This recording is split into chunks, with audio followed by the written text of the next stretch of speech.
Let's explore some important edge cases to consider when writing regular expressions. Understanding these scenarios will help you create more robust and accurate regex patterns. One edge case to be aware of is how regular expressions handle empty strings. Let's import the re module. The pattern is .star, which means 0 or more occurrences of any character. The text is an empty string.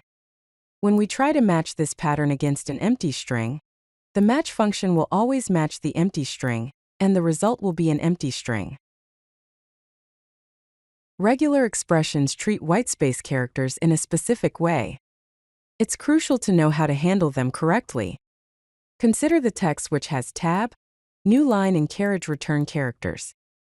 The pattern \s+ matches one or more whitespace characters, including spaces, tabs, newlines, and carriage returns. Remember to handle trailing or leading spaces in your text. The subfunction substitutes the leading and trailing spaces with empty strings. Special characters in regular expressions have specific meanings. If you want to match them literally, you need to escape them using a \. Consider the text which contains a price.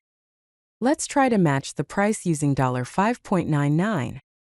This is wrong because matches any character. To correctly match the price, escape the special characters like and with backslashes. By default, regular expression matching is case-sensitive.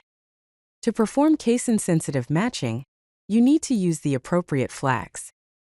Consider the text "Hello World." The pattern hello won't match because it is case-sensitive. To perform case-insensitive matching, use the ignore case flag or use a ?i inline flag. When working with text containing Unicode characters, you need to ensure that your regular expressions handle them correctly. Consider the text which contains cafe, naive, resume, and Chinese characters. By default, \w doesn't match Unicode characters.